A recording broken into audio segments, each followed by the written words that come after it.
Being a woman, like especially in a country like India, the generation we belong, we have our father, our parents are different from us in some way. Like they have different values, different conditioning. They have learned different things. So, being a woman, being a daughter, did you ever feel that kind of conflict? Going towards your own heart, desires, dreams, and the conflict with your father, parents, what they want from you, like Yeah. being my daughter, you can't do this. हाँ Yeah. मेरे घर की लड़की ये नहीं कर सकती, हमारे घर की लड़कियां ये नहीं करती. So the kind of industry you belong, Yeah. and you are successful. Whatever you did, you are quite successful in today's time. So did you ever face that kind of and how did you manage that? ऐसा तो नहीं बोलूंगी कि बिल्कुल लड़ाई नहीं करी है, लड़ाई तो करी है. और आई थिंक हर लड़की जो उस तरह के एक सेटअप से आती है वो लड़ाई तो करती है. जितनी उसकी क्षमता होती है उतनी तो वो लड़ाई करने की कोशिश करती ही है. मैं ये बोलूंगी कि अगर आपको अपने आप पे विश्वास है, अगर आपको लगता है कि जो आप सपने देख रही हैं आप उनको पूरा कर पाएंगी, तो मैं बोलूंगी और मेहनत करो, जितनी मेहनत कर सकते हो. जब आपको देखेंगे कि आप कर पा रही हैं, आप अपने सपने पूरे कर पा रही हैं, वो अपने आप आपकी तरफ आ जाएंगे. मैंने अपने माँ बाप को फ्रॉम ये नहीं करना वो नहीं करना से अब हमारी बेटी ये करती है ये बोलते हुए सुना है. तो उस जर्नी को वक्त लगता है, ओवरनाइट नहीं होती है वो जर्नी. अरसा लगा है, 10 साल लग गए उस बात को. पर आपको अपने आप पे you will have to have faith in yourself. अपने आप पे आपको विश्वास है तो आप सबको अपनी तरफ कर लोगे. इतना वक्त नहीं लगता, माँ बाप ही हैं अपने, आ जाएंगे अपने पास. Very nice answer. You inspire a lot of women out there. Thank you so Trust much. me. Thank you. क्या Thank बात है. Okay, any other question do we have? Okay, that one man over there raising their hands. Okay, yeah. Hello Kusha ji, मयूर. हाय मयूर. अभी आपने life हिल गई का जिक्र किया था. हाँ जी. My wife Neha is also there. हमने दोनों ने मिलके वो वेब सीरीज देखी है. अच्छा. और मैं सबको कहूंगा बहुत ही अच्छी वेब सीरीज है. Thank Okay. you. और एक कोइंसिडेंस है कि आज देवेंद्र भी यहाँ पर आए हैं जी. और आप भी यहाँ पर आए हैं. जी. मेरा सवाल मैम ये था कि पूरी वेब सीरीज में हमने देखा कि बहुत अच्छी वेब सीरीज है और आखिर में जो दिखाया गया है कि आपके जो उसमें दादू दिखाए जाते हैं बहुत रिच दिखाए जाते हैं और आखिर में जब वो लॉग आउट होते हैं तो उनको एक बहुत झोपड़ी में दिखाया जाता है और सिर्फ पीछे में एक बैकग्राउंड होता है जिसके भरोसे हम ये सोचते हैं कि वो रिच है. उसकी मैम क्या सेकंड पार्ट आएगा? मेरा एक फर्स्ट सवाल है. और सेकंड ये है कि हमने आपके बहुत सारे शॉर्ट्स देखे हैं जहाँ पे आप मिमिक्री करते हैं एलविश यादव के फैन की कि वो आपको कैसे ट्रोल करते हैं. तो मैम ये रिश्ता क्या है और वो जिस तरह से ट्रोल करते हैं वो हम आपसे सुनना चाहेंगे एक बार प्लीज. ये तो माने ये सवाल बहुत ही अतरंगा सवाल है. ये हमेशा ये बात आ ही जाती है. मैम आप जिस तरह से वो मिमिक्री करते हैं ना वो बहुत यूनिक है. वो तो आप यहाँ पर किसी भी लड़के से करा दोगे वो भी कर देगा क्योंकि सब फैन है.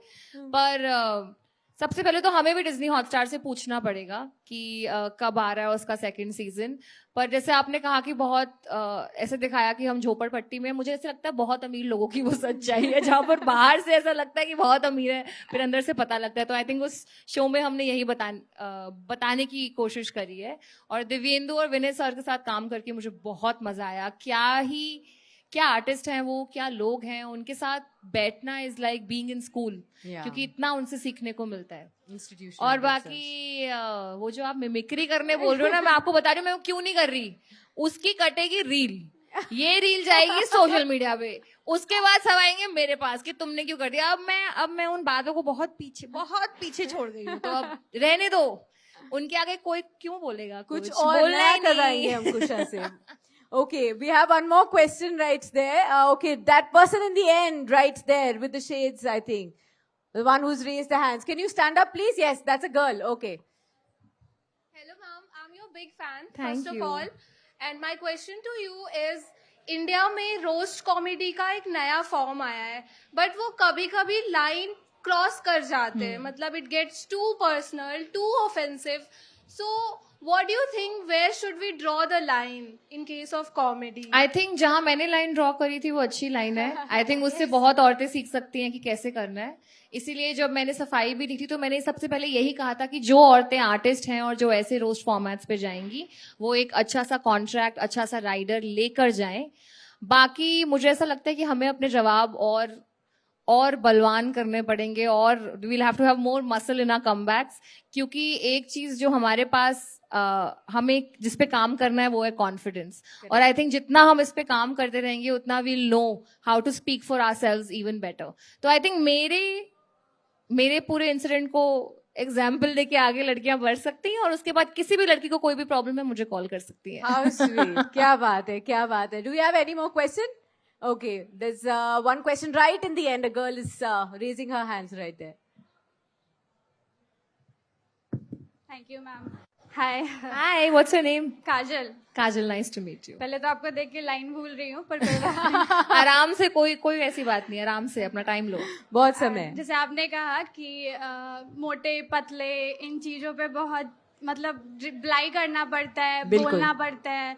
आप कैसे डील करती हो? क्योंकि मुझे भी ये चीज काफी फेस करना पड़ता है कि तुम बहुत पतली हो, कुछ खाती क्यों नहीं हो, एक्सेट्रा एक्सेट्रा. तो आप कैसे डील करती है, मैं जानना चाहती हूँ. देखो, एक मुझे मुंबई में एक बहुत ही बढ़िया चीज सीखने को मिली है, इसको बोलता है कल्टेश होना. कहीं पर हो वहां से कट लो. तो मैं यूजुअली अब मेरा क्या है कि मैं कल्टेश हो जाती हूँ इन जगहों से फटाफट. मुझे कोई कुछ बोलता है मैं वहां से निकल जाती हूँ. पर मैं मानती हूँ बहुत लड़कियां शायद नहीं निकल सकती, शायद सबके पास वो एजेंसी नहीं है जो मेरे पास है आज की डेट में. तो मैं ये जरूर कहना चाहूंगी कि अपने आप को इतना स्ट्रांग करो, अपने काम को इतना स्ट्रांग करो कि उनको आपके काम के बारे में बात करनी ही पड़ेगी. जब आप अपनी लाइफ में थ्राइव करोगे, जब आप अपने आप पर कॉन्फिडेंस रखकर आगे बढ़ोगे, तो वो इग्नोर नहीं कर पाएंगे उसको. बाकी मैं तो ये बोलती हूँ कि बड़े बुजुर्गों के पास भी ज्यादा खास टॉपिक्स हैं नहीं शायद लड़कियों को लेकर. तो मैं तो उनको क्या सुनकर अनसुना कर देती हूँ. तो बस अपने काम को इतना बेहतर और इतना स्ट्रांग बनाओ कि सब आपसे आपके काम के बारे में पूछे. वरना 2-3 कमबैक्स आप भी तैयार रख लो कि